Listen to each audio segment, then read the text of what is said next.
Hi, I'm Mr. Palmaville.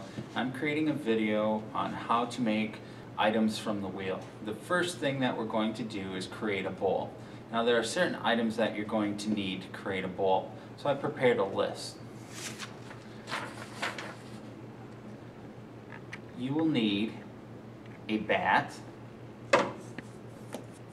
just this. You will need a bowl of water, a sponge, a wooden rib, and a piece of fishing line, as well as a couple chunks of clay.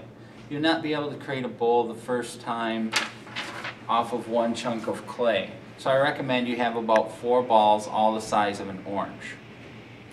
First thing, we're going to want to place a little bit of clay on the bottom of the bat because it's worn out, and this will help stick it to the wheel.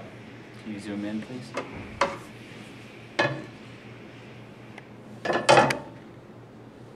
This will keep the bat from oscillating and making your bowl go off center. We line the pegs up with the bat and press down, making sure that the bat is firmly secured to the wheel. Next, we will take a chunk of our clay and get it into a ball. I recommend that we make a ball because the bowl is going to be a round shape, and the ball lends itself to less accidents when we're trying to work on the wheel. So I take the ball, I find the center of the wheel. I do not need to throw it onto the wheel. I just find center and CPR it down. Something like that. I'm going to bring my bowl of water over. I'm going to remove the sponge because I don't need it right now. Next thing I'm going to do is I'm going to wet my hands and this ball of clay. This next thing that I'm going to do is called centering. Make sure your arms are anchored to your legs. Make sure your elbows are hooked down to your legs. You do not want the clay to control you. You control the clay. I'm going to take and make a fist, a hammer shape. This hand is going to cup the side of the clay, and I'm going to press down, not so hard that I lose my shape. I want to make a hockey puck-like shape. Next, I'm going to wet my hands and use the little fat parts of my thumbs to kind of shape this into a nice round hockey puck shape. Can you see that? Next, I'm going to take my thumbs and create a little indentation into the center. I'm going to add a little bit of water. The next thing I'm going to do is take my thumbs, place them into that indentation, and I will close my fingers like a brake caliper, controlling that clay. I will make the clay go in and out as I determine, and this is called the pull. So I put my thumbs in here. Make sure you lubricate the outside of the clay as well. And I will start to pinch that clay and pull it out and upward at the same time.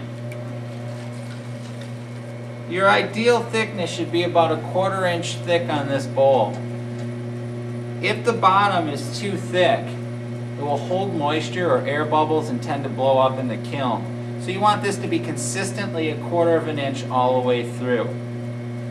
Now, sometimes when you put the ball on the wheel and you do the pull, if it's not perfectly center, one side will raise higher than the other, or it will be thicker than the other. So here's where the unorthodox method of fishing line comes in. I take the fishing line, I hold it taut, and I can trim this.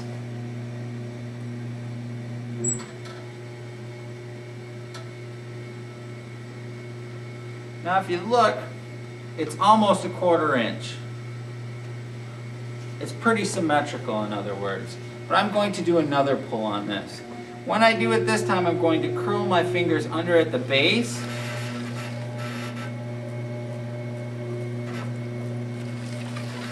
Sometimes you have to re-wet this several times, and I'll do another pull from the outside. I will trim it one more time with the fishing line. Once again, I'm going to pull it taut.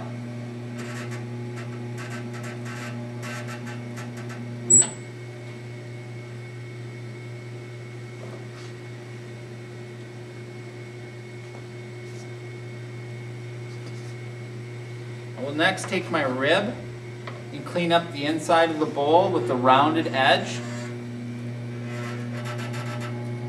This will take any imperfections out. I'll next take the pointy part of the rib and cut into the bottom just to round this out a little bit more.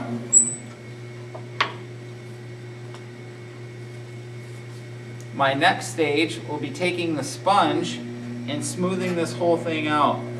Too much water inside the bowl is a bad thing, and it will cause it to collapse on itself. So I want to smooth the outside as well as the inside.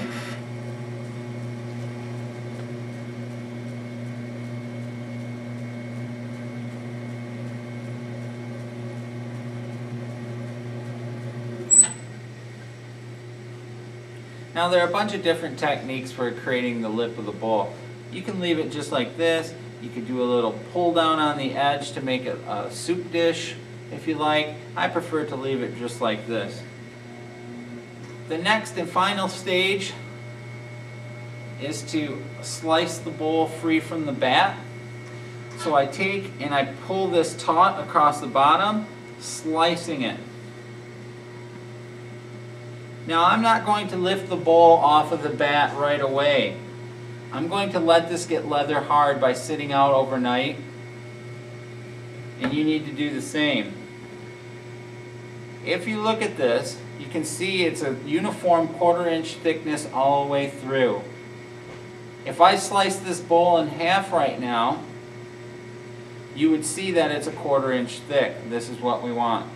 So I will take this bowl, I will let it sit out overnight till it gets leather hard. Tomorrow I will carve out the bottom of it so that when we glaze it, there's only a small rim that will touch down in the kiln. Thank you.